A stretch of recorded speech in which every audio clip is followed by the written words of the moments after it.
Coming to you live from Clemson, South Carolina, this is the Kos Sports Show. Hi everybody, I am your host, Andrew Koster, and today we are going to be going over the Week 2 action as well as preview Week 3. I also would like to apologize for not having a podcast for y'all last week. I just got very busy with school and stuff, and for me, school comes first, obviously, because as much as I love doing this isn't what I'm going to get paid for probably in the future. Don't get me wrong, I would love to, but realistically, probably not. But also, I would have also gotten this out sooner, but fun fact, I was without power for 2 days. I probably would have had this out on Tuesday, now it's already Thursday, but thanks to Hurricane Irma, I was without power for almost 2 days, and let me tell you, that was awful. And I didn't really have any other places to go do the podcast, so that was unfortunate there. But thankfully, power is back on now, and everything's good to go. Very good action last week, and also there's going to be some good games this week. Not quite as many big ones as last week, but there's still going to be some good ones. But anyway, let's get into it. So the first big game, I was actually at this one from last week. Of course, Clemson and Auburn, of course, in Death Valley. That was a really good game, but it was a good defensive game. Not necessarily an offensive shootout, which honestly I wasn't surprised about. I didn't think they wouldn't score, or it would be 14-6. I thought maybe like 21-14 or 21-10 or something like that. I never thought it would be this low scoring because I knew how good these defenses were coming into this game, and both showed up. I mean, at Clemson especially, 11 sacks, 117 total yards for Auburn on offense. This is, I believe, the worst offensive performance for a Gus Malzahn head coach Auburn team. So, this is the second time Clemson's done one of these two to a head coach. Like, a couple years ago, when the first time they made it to the national championship with Deshaun Watson and company, they held Georgia Tech to their lowest number of total offensive yards. So, Brent Venables, man, he's just showing it again that he is one of the best defensive coordinators in the country. And it's going to be sad the day we lose him because he is a great player. But also, for Auburn, I don't think that their offense is necessarily in trouble. There's a lot of people saying that this could really put Gus Malzahn on the hot seat. I say yes and I say no to that. I say yes because there's been always so much hype for him coming in these last couple of years, and he has underperformed. And everyone thought that this year Jarrett Stidham would be the best quarterback he's had since Nick Marshall. Now, don't get me wrong. This was Jarrett Stidham's first game in over a year. So that was kind of a big issue for him because, of course, he transferred from Baylor, as you all know. But the thing also was, this was his probably his toughest, not only the toughest defense he has played. This is also probably the toughest environment he played in Death Valley. Yes, the real Death Valley is in Clemson, South Carolina. If any LSU fan cares to comment, I will tell you this right now. Clemson's was given the nickname Death Valley over 20 years before LSU's was. And, to top it all off, Clemson actually has a rock from the actual Death Valley out in California. So, if anyone tries to say LSU is the real Death Valley, just throw in that little fact there right there. Sorry, I just had this conversation with a couple people who kept trying to convince me otherwise, but I have the facts here, so. But enough of that. But anyway, that was the toughest environment probably that Jarrett Stidham may play in all year. And I think he will get better. I think also this is the toughest defense he might play all year as well, but maybe except for Alabama. The good news is for that one, it's at home. This was just a rude awakening for Jarrett Stidham. And of course, it didn't help that he didn't have Kerryon Johnson. He only had Petway, and Petway apparently wasn't 100% from what I've heard. Apparently, he got nicked up in practice that week, so that didn't help at all. The run game definitely did not take any pressure off that passing game for Auburn. But if you look at their first drive, I was watching, and it just looked like, oh, this is going to be their offense came to play. But then after that, they had the next time they were in the Clemson red zone was off a Clemson fumble, and they were they started on the 10 and couldn't get into the end zone there. And besides that, I think But besides that first drive, which I believe was 68 total yards, or someone told me about that. Besides that, they had like, that means they had like 50 something, or what was it, 49, 59 or something like that the rest of the game. That just shows also how good Clemson's defense really is. You know, everyone was wondering after the first game against Kent State, yes, their defense looked good, and everyone knew their defense was going to come in good. But they only had, and Kent State only completed one pass against Clemson, but the thing was, no one knew how their passing defense was going to be because Kent State didn't really run the ball. Auburn threw the ball a lot. And what do you get from that? 11 sacks. And that was one shot. By the way, that's not even a school record for Clemson. That is one shy of the school record for Clemson. So that it shows that this was Clemson has defense in its blood, like goes back there. But I think overall, I was very impressed with the secondary as well. Everyone knew, of course, the defensive line played great. I was very impressed with the linebacker play as well as the secondary play because you didn't have Van Smith and Marcus Edmond, who I'm sure a lot of y'all know made the two huge plays last year in their national championship run. The one that forced out of James Quick out of bounds, and the one against Louisville on 4th down, and as well as the interception against NC State, which, as a Clemson fan, I know we should have lost that game. Don't get me wrong. I'm not in denial about that. We played horribly that game. We got a break. Like, I was honestly, when that field goal happened, when they missed that field goal, I was more in shock. Like, I was just honestly, when they were lining up to kick it, I was like, well, I guess I'm going to have to figure out what it's like to watch Clemson lose in person for once, because I thought it was going to be my first time. Of course, like, had that pit later, so that was unfortunate.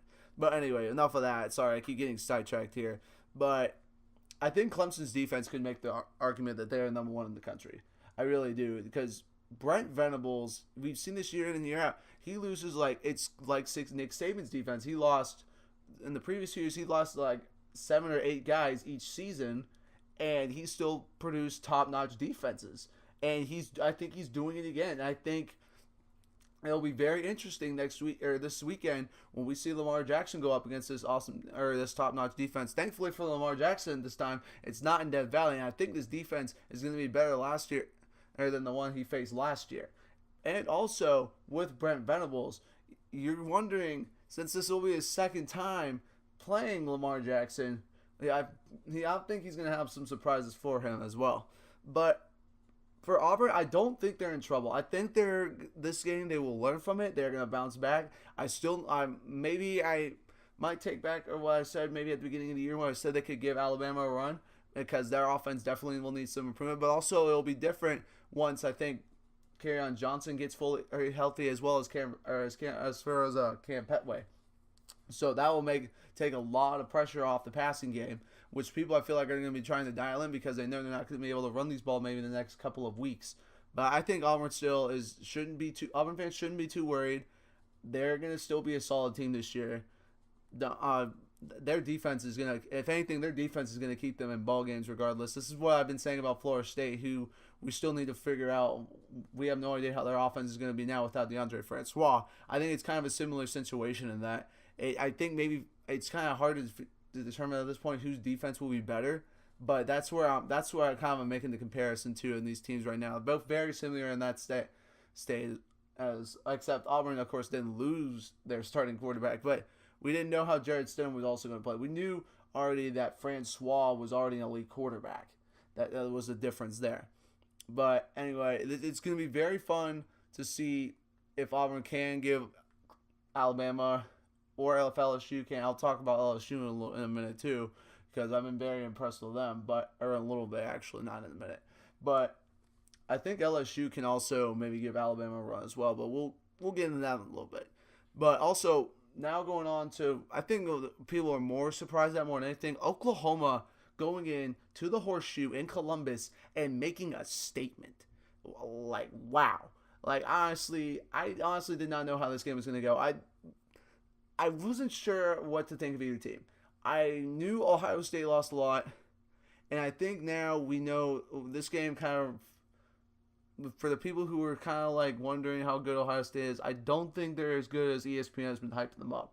And somehow, what's weird to me, interesting fact. In their football power index, ESPN has Ohio State at number 1.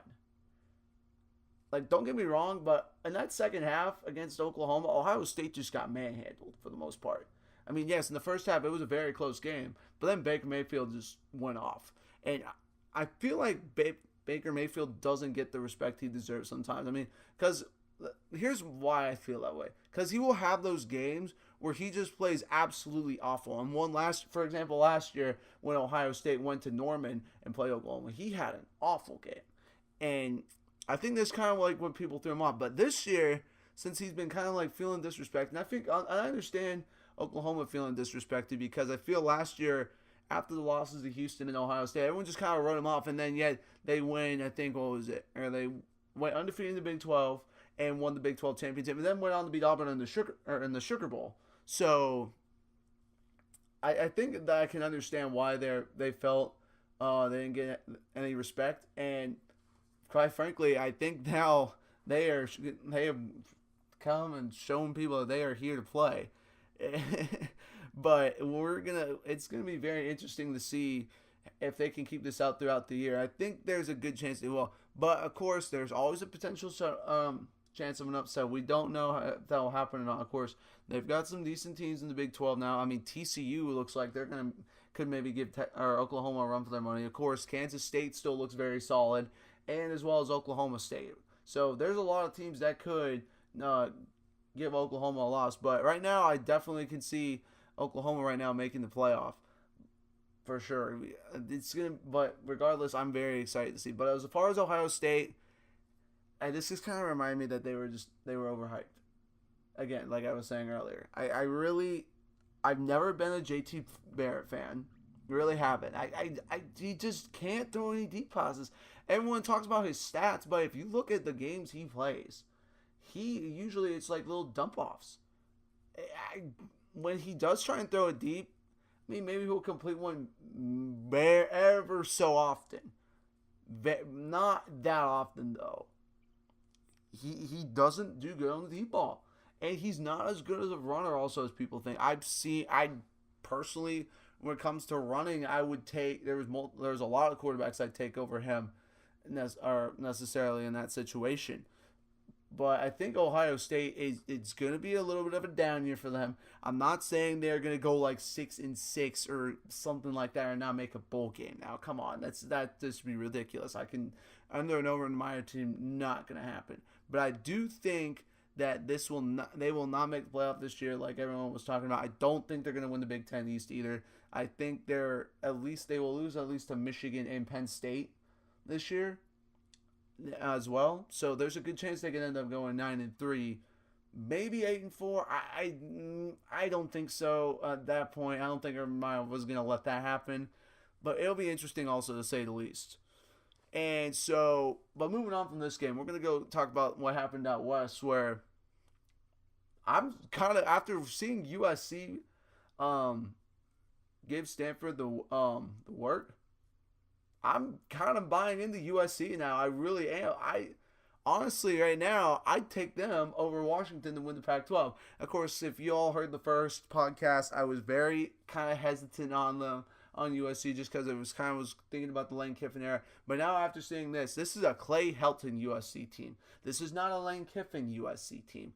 A way better team. Now that they've come out and made a statement against Stanford, I really think, and Sam Darnold also had a bounce-back performance after not playing well against Western Michigan. That kind of also was making me wondering, I wonder how they will do against Stanford. Honestly, going back, I do actually have my picks from last year, because was ready, while I wasn't going to do the podcast, or was hoping to do the podcast, I had it ready to go. I actually had Stanford winning this game, which I didn't know how good Stanford really was. I mean, the win against Rice really didn't show that much, but I think USC really made a statement in this game to show that they are the clear favorites to win the Pac-12. And honestly, now I could see them making the playoff for sure. They're not necessarily the best on defense, but their offense looked great. Over 600 total yards of offense in this last game. Over 300 passing and over 300 rushing. 2 100-yard rushers in Carr and Darnold. That is really good. I, I don't. They could honestly have the best offense maybe in the country. You wouldn't be. It really wouldn't surprise me if they end up with number one in total offense as the year goes on, because that was a great performance. And pardon me, USC, for doubting y'all at all the season, because they looked like the real deal. And their defense, while it's not great, it's good. And when you have a guy like Cameron Smith leading you, you're gonna stay in ball games. It's not necessarily that it's their strong suit of their team. Obviously, it's their offense, but this is the USC that college football has been needing. It's great, just a USC team that can compete. And of course, I mean, last year when they won the Rose Bowl, but it wasn't like in past years where there was a lot of hype around them originally, like in other years, like back when they were under Pete Carroll, and it was expected for them to win the Pac-12 almost every year and make it to at least the Rose Bowl, win the Rose Bowl, run and all of that. But it's good to see USC back, and I think there's a good chance they can make this college football playoff. Now, once again, my apologies to Clay Helton, Sam Darnold, Ronald Jones, and all the guys out of USC for doubting you. After this, I'm kind of buying in. Yes, it's early, but a very good opponent in Stanford, the way they handled them, it's kind of hard not to. And also, this brings me to how good it really is Stanford. I'm not trying to say this. I'm not trying to take anything away from this win. I think Stanford still is a good team by any means. I think there's a good chance they could still win the Pac-12 North. I mean, I still think Washington is the better team, but with it being the game being on the farm this year, I think Stanford could potentially still give them a good run for their money. David Shaw always is a solid coach. I mean, he learned from the best in Jim Harbaugh. He's gonna be ready. He's gonna have his team ready to go in every ball game. I mean, yeah, they didn't, and for a lot of this game, they were in this game. It looked like it was gonna be a shootout, but then of course USC ran away with it towards the second half. But I think Stanford is better definitely than last year. I'm not saying they're gonna make it to the Rose Bowl, probably not the playoff, but there's still a chance they can win the Pac-12 North. We will see as this season plays out. But I'm very intrigued to say the least for Stanford. They're definitely better than last year. But also now going on to the final big game. What was it from last week? UGA. Go Dogs. I did grow up. For people who don't know, I grew up a diehard Georgia fan. I still am a Georgia fan. Like if they're not playing against Clemson, I am rooting for UGA. And actually, fun fact: my first ever Clemson game I got to watch as a Clemson fan was Clemson at Georgia. So I was pretty torn on that one, to be honest. It was definitely different. I wasn't not prepared for that. But going back to that though, that game overall was pretty ugly. Like it just wasn't like a good game. Very sloppy play overall. But I mean, you can't really blame Jake Fromm. I mean, I'm not going to get too much on him because a true freshman and your first start is on the road in South Bend. I mean, yes, we don't know still how good either of these teams are. I still think UGA, I will still going to put them as the favorite in the East.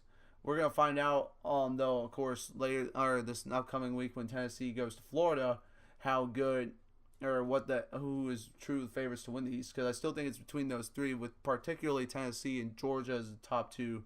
But I'll get to why I'm not as hype on Florida. You guys will probably understand why. And it's not because I hate Florida. There's a big reason why. But I honestly, I don't know. It's just kind of hard to dissect this game just because we didn't know what we'd expect from either team. And I'm going back and looking at the stats right now for this game. A very good game. Don't get me wrong. And Jake Fromm was still 16 of 29 for 141 yards. That's not great, but that's also not terrible. And you know what I was very impressed with though was their distribution of the ball in the running backs. I'm surprised that Nick Chubb hasn't played as good as he did his sophomore year. His freshman and sophomore year. I do understand though with the injury he faced, hard to come back. But Sony Michel, I think is not getting the respect he deserves. He can be a good back in the NFL as well. He's maybe not quite as a bit much of a power back, but I think he's quicker than Chubb. And then also, of course, Terry Godwin. I don't know if you all saw his amazing one-handed catch. It was Odell Beckham kind of stuff. I mean, that's what at least I've seen a lot of people compare it to. That was a very nice catch. But I'm very... It's very interesting. I'm I don't know. I'm still just kind of... I don't know what to think of either of these two teams still. I need to see them play a couple more good games. But will Notre Dame probably have a losing season again? No. I really don't think so. I think they're going to be better, particularly on the defensive side of the ball. And I remember last year, they lost 7 games by a combined total of 30 points. So they could have easily had a winning record last year. But I'm not saying they're going to be a threat to like make any noise in the college football world overall. But I think they'll definitely be better than last year. It's still a kind of a rebuilding work in the process at Notre Dame, I am to say the least. But I still kind of have Georgia to win the SEC East just because they still had a very good defense, and their offense I think is also going to be improved. I mean, Jake Fromm, he's a true freshman. He's going to learn. He's going to have his hiccups though, but that's like it for every true freshman. No true freshman is going to come out and just ball out like crazy. I mean, heck, even Jalen Hurts last year as a true freshman, we all know how good he was. He had plenty of hiccups as well. It's every quarterback true freshman. I know when I was watching Deshaun Watson his freshman year, I know he had plenty of hiccups as well. It's everywhere. It's part of learning and growing and adapting to college football. It's just different. It's something that it takes a little time to just get used to and play your A game week in and week out. You just got stuff. It's a learning process. But anyway, those are my thoughts more on those big 4 games and what I've taken away from them. It sucks that there's not quite as many good games this week, but in the same way, I'm kind of okay with that because I unfortunately won't be able to watch so much college football. I will actually be at the Music Midtown Festival in Atlanta to watch some. It's, in my opinion, one of my favorite festivals or music festivals ever. There's a lot of great people coming. Mumford & Sons, Future, what was it? I can't remember them off the top of my head. Blink-182, Wiz Khalifa, Zara Larsson, and the list goes, B.O.B., the list goes on and on.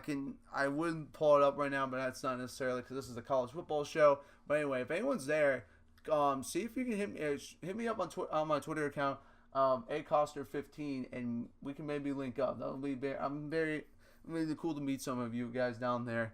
But enough of that. Going off of that, so there was 2 also nice comeback wins this weekend for Iowa and Washington State. And I think Washington State is right now that sleeper team in the Pac-12.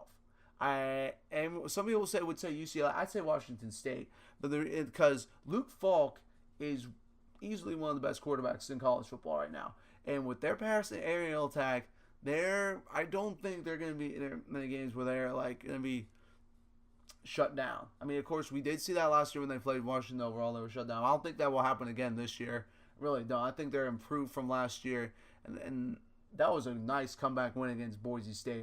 I really do commend Luke Falk and company and Pullman for pulling off that one because that's not an easy thing to do to come back. Like I'm trying to see how many points they were down by last week at one point. And fun fact, also these 2 games were also in overtime. Okay, fun fact, Luke Falk apparently got hurt.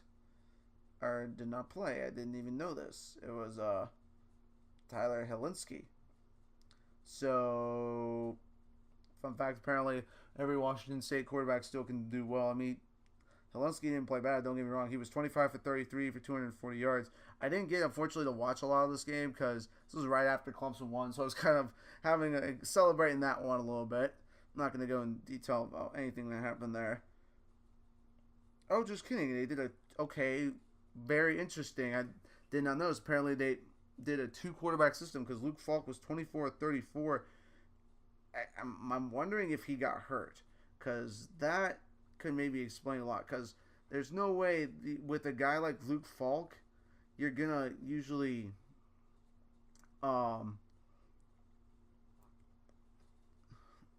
usually just like bench him unless he just didn't play. That's interesting. I'll have to look in. I'm not gonna do it right now during the show, but if anyone has some info on that, please feel free to comment and let me know. Just because I did not know about Luke Falk not taking all the passing reps. But what was it? What I was looking originally for was to see how far they got down by at one point. Oh, dang, they got down 31-10 at one point in the fourth quarter. That is a very good comeback. 3 straight touchdowns, of course, and then overtime, triple overtime to say the least. I did go back and watch the end of that game. It was a very nice comeback.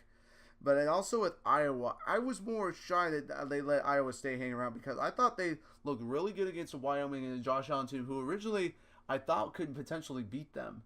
But unfortunately, or not unfortunately, but they didn't, because I had Wyoming as a team who could maybe make a run not from the non-Power 5 team, from the Group of 5 conference, but it turned out not to be the case, obviously, here. But I'm trying to remember how many points did they come down from as well, because that was not. But they only won, I'm pretty sure, it was just overtime. Let's see, how far did they get down? Okay, so for Iowa, so it definitely different for Iowa. Because they were winning a lot of this game too. This was more of a shootout, but I just remember watching the end of it and they saying what a comeback. Now I'm trying to say they came back. I mean, yes, they scored with 1:09 left, and then won in overtime. But I think Iowa could maybe be a sleeper team in the Big 12 and the Big 10 as well. I'm not necessarily saying they're gonna in the West, because I think they could be potentially the second best team in the West. I think they're better than Nebraska easily, who was only other team really that could give Wisconsin a run. So I think the game between Wisconsin and Iowa could decide the Big Ten West. I still think Wisconsin is easily going to be the favorite in this game, because Wisconsin has looked very good these first 2 games. Of course, we haven't played anybody great. We're going to find out maybe a little more about them when they go to BYU, but even then, BYU hasn't looked that great either. So if they beat them worse than LSU did, then maybe I can say something a little more about them. But I just haven't seen enough of them from them against the big opponents yet to say anything yet. But also it could be very interesting to see how that unfolds as well. But regardless, I do think both of these teams could could be dark horses in their respective divisions, to say the least. I'm not necessarily saying they're gonna win, but there's a good chance. But don't be surprised if they do. As the legend Blake Harris always says, don't sleep on Chattanooga. I had to give it out to Blake, but I don't sleep on these teams. These two are in Iowa and Washington State. Could be some huge, or could be some very good, are very interesting to see if they can make a run. Not necessarily win their conference, but at least give all the other teams a run for their money. I think people are definitely going to be sleeping on them still. But then also wanted to talk about another thing. So, as you all know about Hurricane Irma, and also my thoughts and prayers go out to the victims of Hurricane Irma. And I know Florida and the Caribbean also as a whole got destroyed. Heck, I got affected by it too, but nowhere close to as bad as a lot of other people did. Even in my home state of Georgia and the southern part and the coastal part, it was very bad as well. So, and also the coastal part of South Carolina. So thoughts and prayers go out to everyone who is affected by that. And I do hope y'all recover. I mean, this is a great nation, the United States. We can overcome anything. We've overcome a lot in our nation's past, and I think with these natural disasters recently, I think this is just going to make this country as a whole stronger. But enough of that. I'm not trying to push that off, but I do hope these people who have been affected can recover very quickly and gain back everything that they lost in this process. But the reason I am bringing up Hurricane Irma is because the very good teams from Florida and Florida State, Florida, South Florida, and Miami all canceled their games this weekend. What's weird was I'm curious as to why South Florida did, because their game was on the road. That doesn't make any sense. I get why the other three did because they were all at home. That's not a big deal. But I do think that I don't know why they felt the need to do that. I really don't. Just because I mean, maybe my guess is because they were worried about like if it would cause like delays in getting back or leaving Tampa because they are or on the Gulf where the hurricane did strike a lot. But I don't think necessarily. I'm a little more maybe confused, but someone from a South Florida person or someone from Florida could give me a little more information on that. Like, feel free to comment below. That one was just weird to me to say the least because I know Florida Atlantic went up to Wisconsin and played their game. That's why more than anything I was a little more strange. And I know Boca Raton got hit very bad as well because I have a friend who actually goes to Lynn University down there, and she left. She evacuated and apparently they had been without power for over 3 days or over 5 days or something like that, to say the least. So that was weird. But also, some people were talking about was it fair for them to fall at all in the rankings? I don't think it's a big deal since a lot of them really didn't fall much. If they had fallen like 5 or 6 spots because of the hurricane, that would have been then I can understand the outcry. But 1 or 2 spots, that I don't think that's a big deal. Considering this is also the AP Top 25 poll, and the AP poll is not going to decide who makes the playoff. I mean, yes, it will kind of show like who's doing what and whatever, but I feel like the AP poll is a little bit overrated. It's really kind of just thrown out the window once the college football playoff rankings start coming out. So right now, it's just I think more here to entertain us, give us big matchups. Nothing really besides that. I don't think people should be too upset about it though. It's not if they had fallen a lot, then that would have been one thing. But none of them really fell far, so I don't think people need to worry too much about that. But what's also interesting with this game being canceled, or with these games being canceled, they also postponed the Florida State Miami game this weekend, which in my opinion is a blessing for Florida State. And let me tell you why. While their defense is still good, they are still trying to figure out their offense now, especially now with DeAndre Francois out for the year with the torn patella tendon. Also, thoughts and prayers go out to him because I've also had a knee injury. Thankfully, it even wasn't as bad as that. If there's anything worse than a torn ACL, it's what I had, torn patella. I've heard those are very painful, and my thoughts and prayers go out with him to come out and come back even stronger than he was. Like, I knew he was. We all know Francois is a tough guy, and I'm sure he's going to come back even stronger when he recovers from this injury. But it's hard. That's tough. And going off of that, I know some people were trying to say it was a dirty hit. It wasn't. It was just a football play. I mean, it's just unfortunate that his just leg got caught. It's not like the dude was trying to aim for his patella or anything like that. So sometimes those things just happen. It's usually, most of the time, no one's trying to intentionally tear someone's ACL. Like, I maybe seen one time where it was kind of a dirty hit, but a lot of other times it's really not that case. So, but with this game being postponed, I'm trying to remember what date they posted to. So because that could have been huge for Florida State. If they had lost that game, that would have been very scared, or been very scary to say, or the would have been people wondering, what's going on with Florida State? They could be in some deep trouble. But now that they have, for Florida State to have gotten that game pushed back, it's gonna I think help them in the long run because I don't even know who their next big game is gonna be against. Or I'm just gonna pull it up here real quick as we speak. I think so. This week I believe they have a bye. So next week they will host NC State, which will be I think a little bit more reasonable for Blackman to make his first start at and it will still be a good test because NC State's not terrible. I don't think they're as good as people thought they were coming into the season. Just because their defense really hasn't showed up in any games, and they were struggling. Yes, they lost to South Carolina, but they also struggled with Marshall. I was not expecting that. Really, that game should have not been as close as it was. But it'll be very interesting to see how Florida State plays against them going forward. And if I can remember now, when did they? I'm trying to remember which week they moved that game to now because I know they had to move up one of their games for in the process. Oh, they moved it to October 7th. Fun fact. So it's going to be the week after. So it's going to be the week after they host or go on the road to Wake Forest. By the way, it was 2-0. I mean, they beat Boston College and some other nobody, but cool to see that. But then after that, they have to go to Duke, who gave Northwestern the business.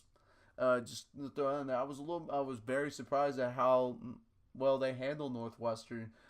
Northwestern in these last couple of years, they haven't been a bad football team. Of course, in the past, they really haven't been really good at many sports. But in these past 5 years or so, they've been a solid team from the Big Ten. I'm not necessarily going to say good or anything, but they're a solid team. So that was a big win for Duke. But then after that, their schedule after that, it won't be terrible. I mean, of course, they get Louisville at home this year. When, of course, that's games. I think Blackman will be a lot better this year, and that could be some trouble for the Cards because Florida State's defense, I think, is way better than last year. And they're going to remember how Lamar Jackson hung up over 60 on them last year. And I think Jimbo Fisher is going to be remembering that too. I know for a fact that will not happen again. And we're also bringing it up. So people wonder, is that going to happen again when Clemson goes up there this week? Nope. I think that was a one-time thing with Lamar Jackson. I mean, we saw him kind of fall off as the season went on. And I'm not going to take anything away from Lamar Jackson while we're talking about him. I think he has played very well. I mean, as salty as I am winning the Heisman Trophy over Deshaun Watson last year, you can't deny the fact that he's a great athlete. I'm not necessarily going to say he's the best quarterback in college football, but he's the best athlete because of all he can do. He can run and he can throw. But he's not like the best passer. But it's going to be interesting to see how if he falls off again and like after the big he didn't really fall off until after the loss to Clemson. It kind of went down there. In my opinion, he won it in September with the Florida State game. Because we saw him play some better teams later on, also down the road, and he got demolished. But we'll see. He's gonna no matter who's his offensive lines or playmakers around him, Lamar Jackson's gonna make plays. Well, we all have to realize that. So it's gonna be interesting to see how that game is and there. And we'll talk more about the Clemson Florida State game next, or not Clemson Florida State. Clemson at Louisville game this upcoming weekend in a little bit. But to say the least, also the reason I was bringing this up is because of the Florida State-Miami game. Also, now who's Miami? Now this will be interesting now to see who they get. Now Miami the week before that goes to Duke, and after that they postponed the Georgia Tech game to the 14th, which I think was a blessing for them. So they made it so they didn't have to play. So they, instead of originally being a Thursday game, now it's going to be a Saturday game. So I don't think, but if anything, it was a blessing in disguise for Florida State because now they'll be ready. They're going to have time to try to get Blackman ready to go, and not just for that game, but for the whole season. Because NC State, while I don't think it's not going to be easy, I think it's a good opponent for Blackman to start off with. But that's just my opinion on that. But anyway, and also going back where I was talking about this with Hurricane Irma, I want to also talk about South Florida as well. And here's why: everyone had so much hype on them coming into this year, and potentially the team to be the dark horse in the group of 5. After watching these first 2 weeks, I don't know. It's when I first saw them struggle with San Jose State, I was like, okay, it's just getting those first game jitters or those early season jitters out, because a lot of other teams struggled with some nobodies in week 1. But then you struggle with Stony Brook. Come on now, South Florida. Come on, Flowers. I know South Florida is better than that, but it makes me wonder, because due to Charlie Strong's coaching, and is he not as good of a coach as we thought?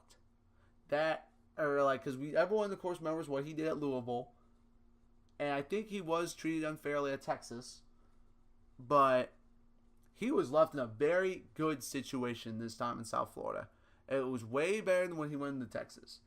And not saying that he won't get it together, but they do need to get it together because if they play like they against Stony Brook, those teams like Houston, even I don't know how good Illinois is, but Illinois is coming in to Tampa this weekend 2-0, and they're better than we thought. They're not terrible, but they need to get it together because otherwise they might not even win the American Athletic Conference. And then also go with along here, last but not least in this case, Florida. This game, not having this really hurt them. And let me tell you why. Like I was saying earlier, there's a big reason for them why they're not, I don't think, the contenders this year. And they're not going to win the SEC East for a third time. Their offense, I think, is worse in the last 2 years than it has been. I mean, of course, it didn't help that they didn't have Callaway and Scarlett against Michigan, but they couldn't do anything on offense against Michigan. I know Michigan had to replace 10 guys. I mean, I think Michigan's defense is still good, but don't get me wrong, but like the way they played on offense is terrible. And their defense also, like, it was solid. It got them 2 pick sixes. The only reason they kept that game as close as it was, I don't think it's also as good. I think it's also what Muschamp developed at Florida with that. That's Muschamp stuff. It's not really McElwain's stuff. So this year, it's crazy to think that because in his first 2 years, he has won the SEC East twice. He's beaten Georgia twice, but he's also lost to Florida State twice in ugly fashion. To throw that out there, he's 1-1 against Tennessee. That was last year was the first time I think Tennessee had beaten Florida in like 10 tries or something like that. Nah, I think if McElwain, if we're gonna find out how good Florida really is this weekend against Tennessee, this is gonna be a very good matchup. See how the SEC East is gonna unfold. But if Tennessee blows them out, look out! Don't be surprised to see Jim McElwain on the hot seat. I would not be surprised at all because he has not helped the quarterback situation. I mean, of course, he did at one point have Will Grier. Of course, we know what happened with that. But he still can't find. Florida still can't find a quarterback. But I do think having Scarlett and Callaway is going to be big for them. But how much will it help? Florida needs to find something on the offensive side of the ball. And the reason I say that this game hurt them, not playing this game hurt them, yes, it was against a crappy opponent, but it was also going to help them find what they are on offense, I feel. I don't think, and not having that, yes, you get a bye, but Tennessee basically had a bye too. They played Indiana State. It's not like they were going out and beating up. I think not having this game really is going to hurt Florida because they're still going to be trying to figure out what they're looking for offensively. It's very concerning. It's very concerning to see what they're going to do on the offensive side of the ball all this year. I mean, I don't even. That's the reason. That's the big reason I don't even have them as a contender necessarily in the East anymore. Honestly, I think they should have been out of the polls. I don't know how they kept in the fall. I guess it's because they're Florida, or because of their past 2 years, they've of course won the SEC East twice. But I think after this week, I really do think Tennessee's going to go in there and win, and I think Florida that might be maybe the last time we see them in the top 25 poll potentially this year. Because unless they turn it around on offense, it's going to be an ugly year for the Gators. But that's just my personal opinion. I mean, of course, it's more than likely to change. But then, all right, so going to the AP Top 25 poll. Enough about this past week. We're going to talk about the AP Top 25 poll. UCLA finally cracked the Top 25 poll, which I'm not too surprising. Of course, the big comeback win against Texas A&M. It was big, of course, for them. But then also TCU moved up a little bit, which was good. They had a solid win against Arkansas, but really not too much around. I think some people may be wondering how USC jumped Penn State. And I can maybe understand Penn State's frustration because it's not like they were struggling with Pittsburgh by any means. They handled them, I think, overall very solidly. But, I mean, USC handled Stanford, who was 14th, just as well. So I do understand why the voters put USC ahead of Penn State, and some Clemson fans are going to be wondering, how come Oklahoma jumped Clemson? No. I really don't have a problem with it. I really don't, because Oklahoma went into the horseshoe and gave Ohio State the business or the works, whatever you want to call it. They honestly dominated him overall. I think that game, and a win at number 2 on the road is better than being number 14 or number 13 at home by a possession. But so I really am okay with it. Of course, Alabama's staying at 1. Well, I'm going back also. I'm gonna bring up a couple week one thoughts here as well, just because that was, of course, the big time. The time we got to see Alabama playing a big game so far this year. I'm wondering how they're going to be on offense this year. I think it was partly because Florida State is really good defensively. I really do, and that's why I think even though they don't have Blackman, they're going to still be a competitor in the Atlantic, because their defense is going to keep them in almost any game they play this season. But yeah, I was very disappointed with Bo Scarborough. I really thought he was going to play better. After watching him in person last year when I went to the national championship game in Tampa, I was very impressed by him.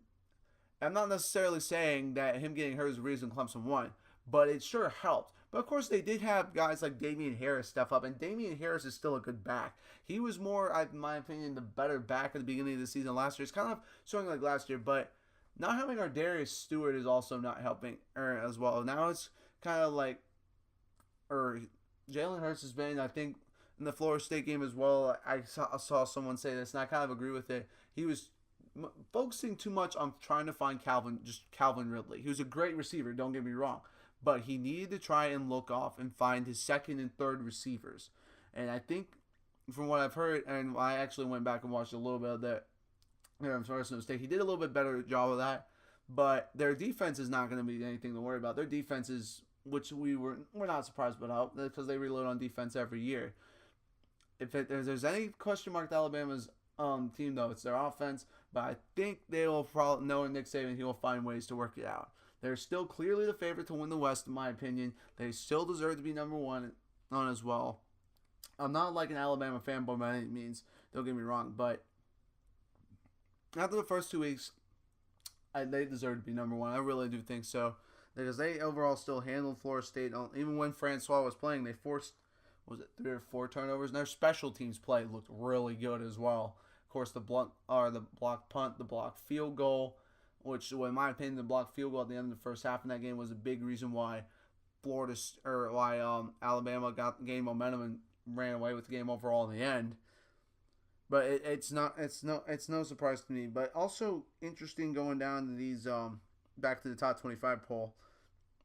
There's let's see who all got the second place. Colorado got a lot of votes. Utah, South Carolina, all these teams getting the votes are understandable. Oregon, Maryland. I'm surprised Notre Dame got as many votes as they did, though. I mean, they did barely lose, to be fair. I can understand that. Houston got some. San Diego State got some. Boise State somehow got some. Mississippi State got a couple. Vanderbilt got 2. Still trying to figure out how Michigan State keeps getting one, because we need to see Michigan State play someone like really good before we can maybe even think about having them in the top 25. So curious to see where that vote keeps coming from, because it's been like this, I think, every week, even in the preseason poll. But overall, if anything, I'm more surprised that Ohio State didn't drop as far as they did, because I feel like that game even though it looked decently close, I think it wasn't as close as the score showed, in my opinion. But then we'll see. Well, it could easily change. We're gonna see how good Ohio State is as the season goes on. It's, remember, very early, 2 weeks in. These first 2 weeks do not define a team, not by any means. But it does kind of start shaping up to see who's gonna be this good and whatever. But remember, anything can change. An injury could happen, or a spark could happen where you like have an upset and be like Penn State last year and just all of a sudden come out of nowhere. It's still a lot. It's still a lot to be decided, to say the least. And then going off of that, so now the Heisman. I'd love to always do a little Heisman thing. I had Saquon Barkley as the favorite, but after Baker Mayfield's performance last week against Ohio State, I think he's right now deserves to be the favorite, and with good reason. I'm gonna pull up his stats real quick, just to just real quick, because I don't remember exactly what they were, but he played lights out. I went back and watched that game later on, or the following day. But 27 to 35, 386 yards, very solid. 3 touchdowns as well, no interceptions. That's a very solid performance in my opinion. It's very interesting though. They only had 104 yards total on the ground, but who was their leading receiver? Their fullback, Dimitri Flowers. So maybe they're still trying to find their elite receiver, because I know losing D.D. Westbrook was big for them. So I think if anything that Oklahoma can improve on, still needs, is that they need that go-to receiver. But it's also, they did distribute the ball out a lot though. A total of 3 different players had 5 plus catches, to say the least, all of which were at least for a total of 60 yards. And then, so that's not bad at all. But then, of course, Saquon Barkley also had a good game last week. I mean, he's still going to be in there. He was my favorite going into the season. I mean, he didn't have the best game like out of all these guys last week, but he still easily deserves to be in there. But you know who I'm bringing back in there, though, is Sam Darnold. After that, he had a great performance last week. Originally, I kind of wrote him off after the poor performance against Michigan State, but you can't let one game define your Heisman, and he didn't do that. He came back. He played very well, so he deserves to be in there as well. And, of course, the other 2 I'm going to keep in there are Darius Geis, another good game for him in LSU, who I think LSU is flying under the radar a little bit. Also, bringing that up a little bit.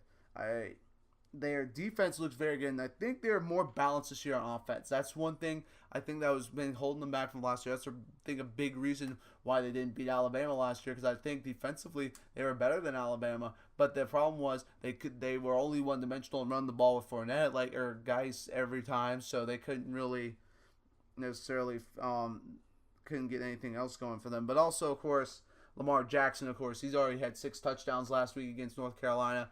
And this is, of course, maybe his toughest test this upcoming week against Clemson. So we'll see how he plays in that one. But as of right now, I'd say Baker Mayfield deserves to be the Heisman front runner.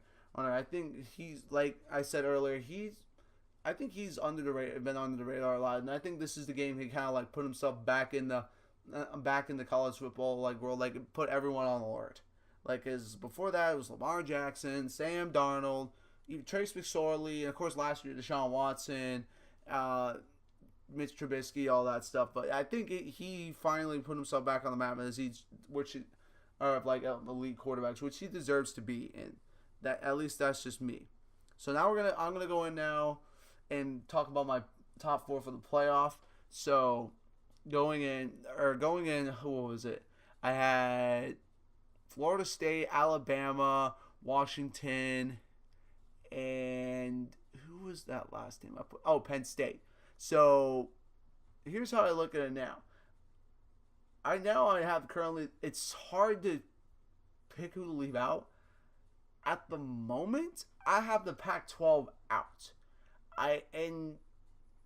This could easily change. People don't try and say I'm trying to be a Pac-12 hater, but I still think Penn State, I still have them in my top 4 just because I really am high on them. I think still there are a lot of people not giving them the respect they deserve. And I think they're still going to keep feeling that throughout this season. I would not be surprised if they go undefeated this year. And then Clemson is also a team who I'm going to swap out with Florida State. And I think right now they're a little bit better. But they have a very tough schedule. Don't get me wrong. They still have to go on the road to Louisville this weekend. They still have to go on the road to Virginia Tech. They have to then host Florida State, which is not going to be an easy game by any means. So their schedule is still going to be tough. So it's easily flip-flops like any of those teams. I think the only one that's right now for me a guaranteed or a solid in for sure, or the solid 2 are in, are Oklahoma and Alabama. But the other 3 I'm still kind of I could change them out easily. I could easily have Clemson out. Don't get me wrong. As much as could see Clemson making the playoff. There's still a couple questions on the offensive side of the ball for them, so that's good. It could be a reason I leave them out. But overall, right now, I'm going to have Alabama, Oklahoma, Clemson, and Penn State in the top 4, and USC is right there, and that could easily change this next week depending on what happens in the college football scene. It's so early, like I said, it's easily anything can change. So do not be surprised how many times my playoff prediction list is going to, or picks are going to change. It's going to be a lot. So now we're going to go into the big game this week. There's not many big ones, but there is a very big one, though, in the ACC Atlantic. And that is Clemson at Louisville. Of course, I've seen through 2 of these games in person, 2 of which have been at Clemson. Since Louisville joined the ACC, these games have been always come down to the wire by a one possession. And of course, the first time, like the first year they played in Death Valley, it came down to a 4th down goal line stand by Clemson to win. And then the year after, they had Louisville still had a chance at the end. Had a Hail Mary to potentially win the game.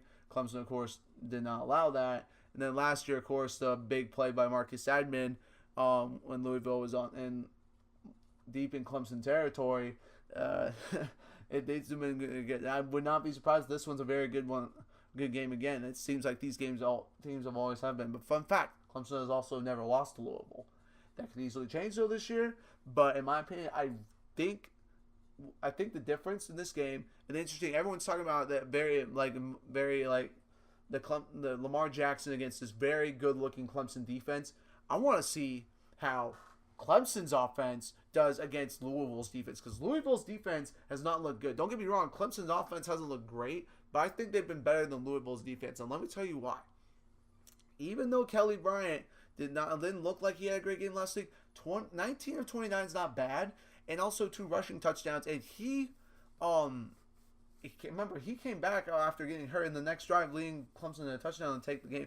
I think Clemson just had a couple unfortunate plays happen that weren't necessarily Kelly Bryant's fault. He's been a very solid quarterback, and if anyone else heard me, I was earlier this week on the Harris Highlight Show. This week was very awesome. Thank you. Shout out to Blake Harris for having me on. It was a great honor, man.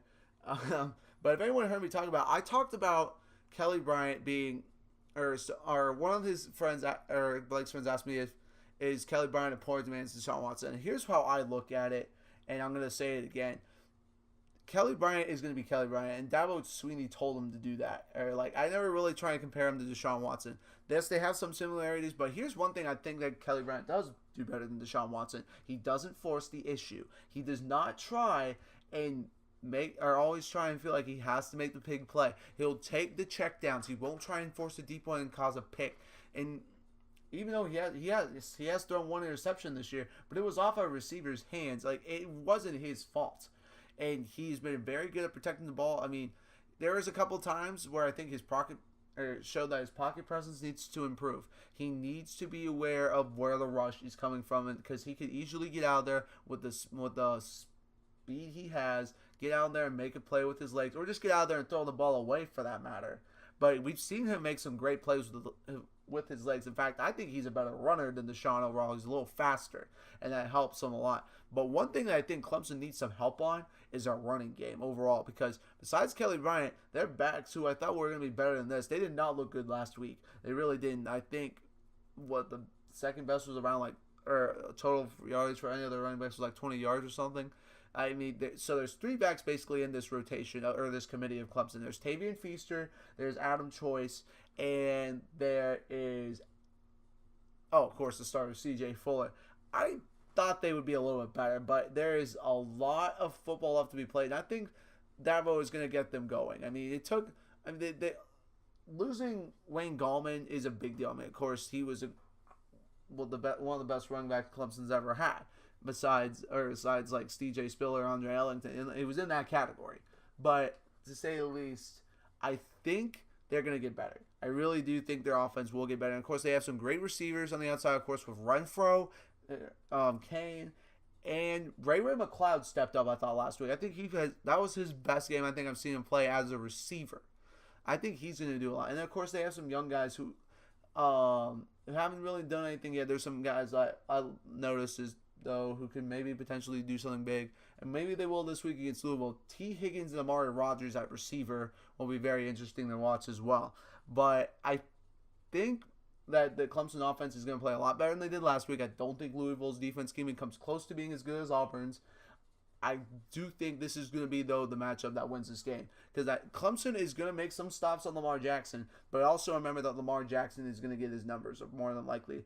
But I could be wrong. He could actually destroy Clemson's defense, and I could be like, what was I thinking? But also, there's a good chance that Clemson could shut them down like LSU and Houston did last year. It's going to be very interesting to see how that goes.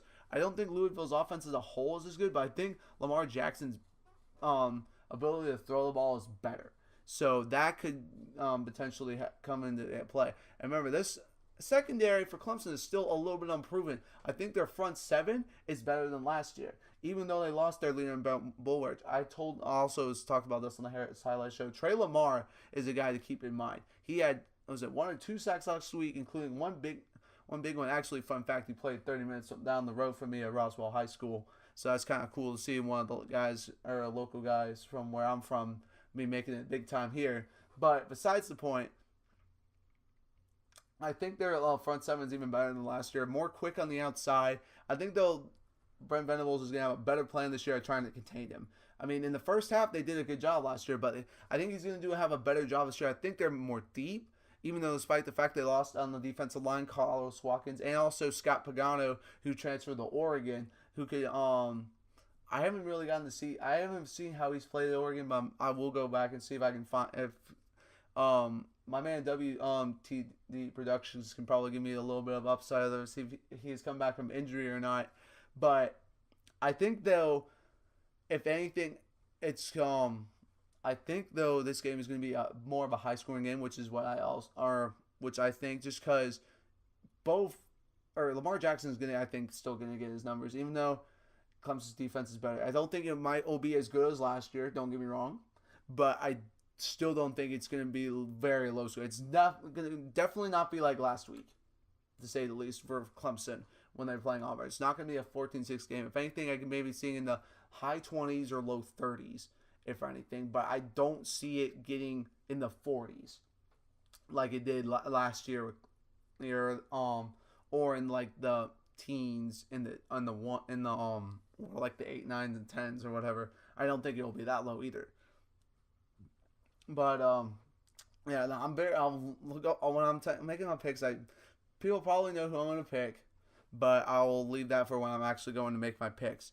And then also Tennessee at Florida this week. This is a big one, the SEC East. It's not necessarily going to decide who wins the East by any means, because there's still Georgia going to have their say so on who wins the SEC East, but it could be some very interesting game to say the least as well. And also I'm not saying necessarily either of these other two teams who I'm going to mention real quick. This could be a decent game though. Kentucky and South Carolina, two teams who seem like they could potentially be on the rise. I still need to see a little bit more from both to get on either's hype train. But that could be an interesting game as well to see who could take down either of these big three programs, to say the least. But there's really, besides that, I think Tennessee is going to win is definitely the favorite here.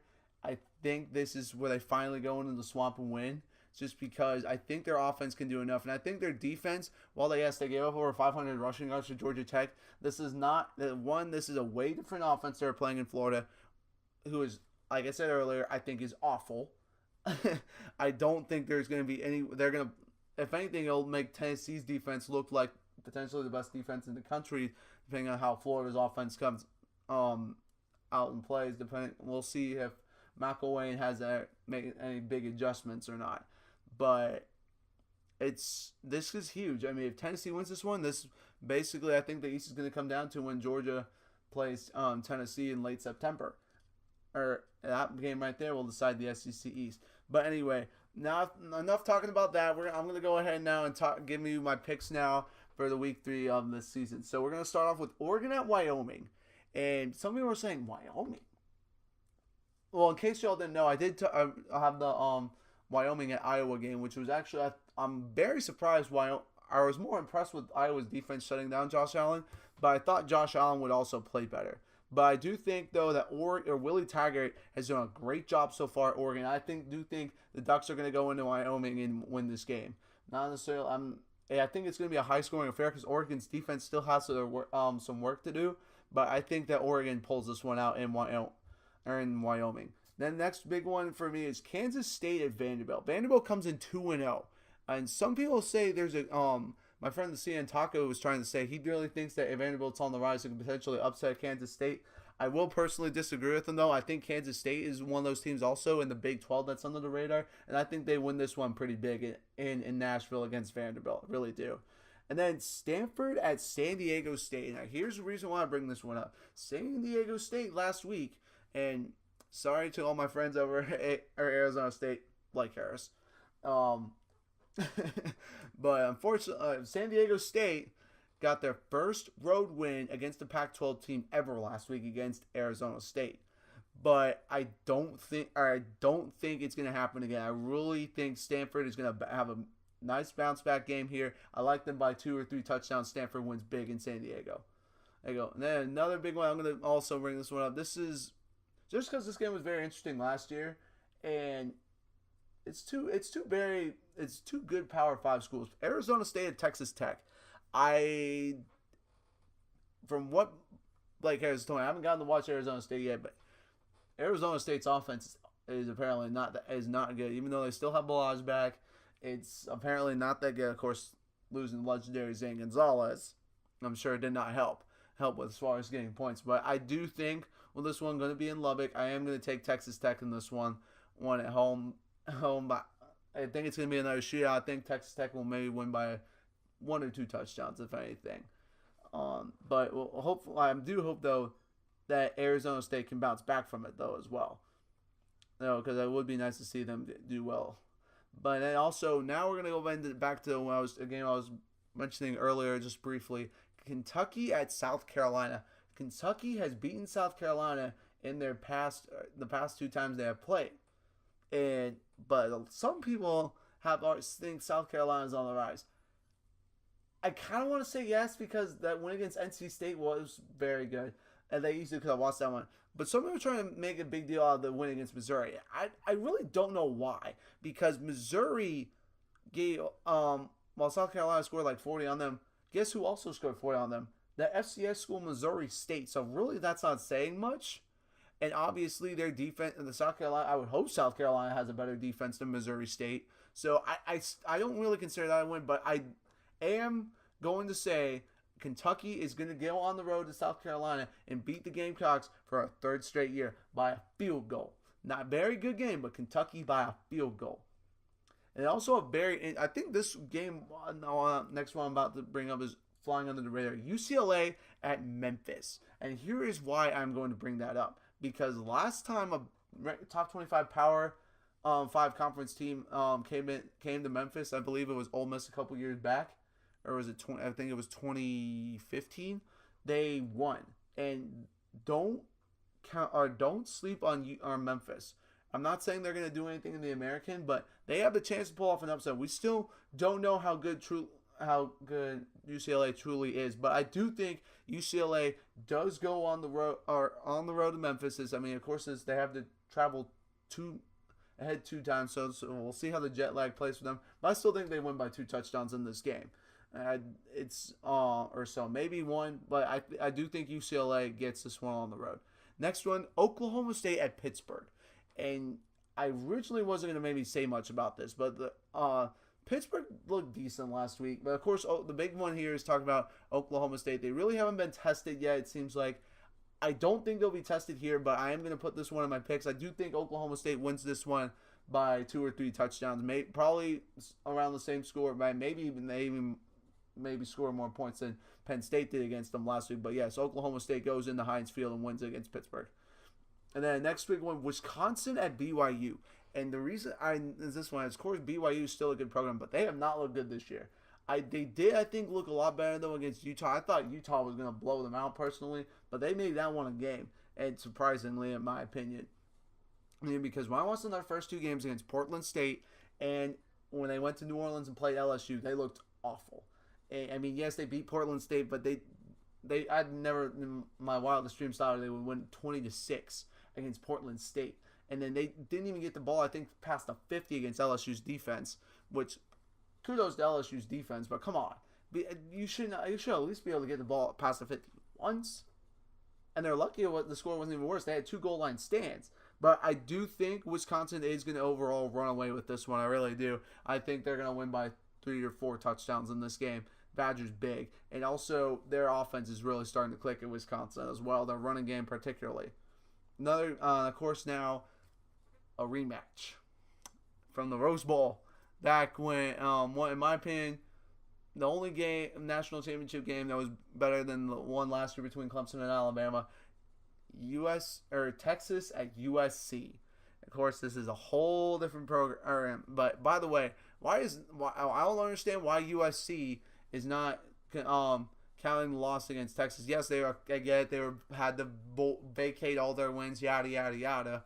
But if Texas is claiming a win, it's not like they said like Texas didn't win the game. They still won the game. So I think it would be classy of USC to say they lost that game to Texas, in my opinion. But I don't think this game is even going to be close. I think USC has bounced back and showed teams who they actually really are. I think USC wins this one by 3 or 4 touchdowns or so. It's not going to be a great sequel from what we saw in the Rose Bowl or in 2006. Or what was it? Yeah, it was 2005, season 2006, though, was when it was played.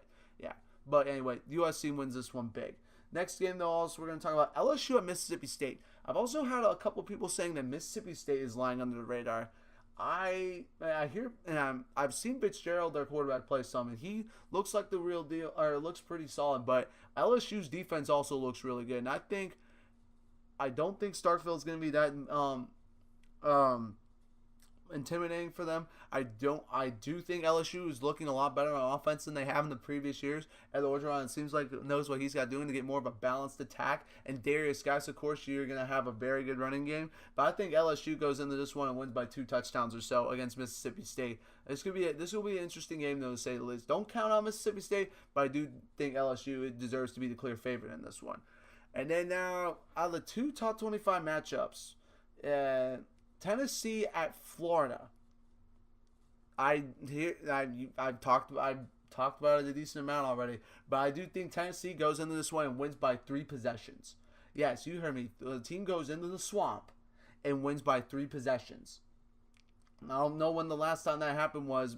Maybe it was more recently when Muschamp was there or something like that, but I don't remember off the top of my head. But I think Tennessee wins this one big. I really do. Until Florida shows me something on offense, and their defense isn't as good as it has been. I think in the last 2 years when they won the SEC East, I don't think this is going to be close at all. Really don't. But that's how I'm going to take. That's just my take on that as well. But anyway, and then now the last big one, the big one that's in prime time, 8 o'clock kickoff, Louisville, and sadly I won't get able to watch because I'm going to miss Midtown, but that is why they have Watch ESPN. So RIP to my data. Okay, no, I won't go that far, but I'm going to be checking it out very constantly. Clemson at Louisville.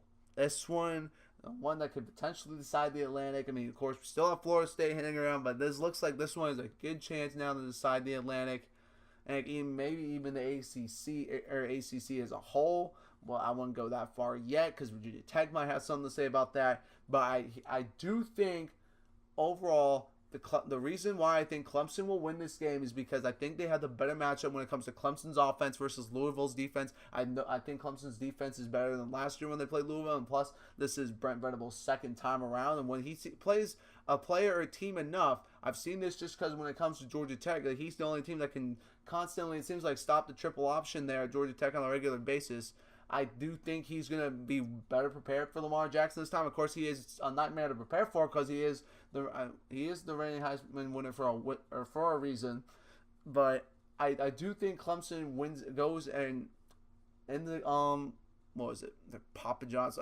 Why do they all have their big stadiums? Like what? They have basketball stadiums, KFC, Yum Center. What's up them in food? Like, ugh. Like that doesn't sound or like intimidating at all. Yeah, Papa John's Cardinal Stadium.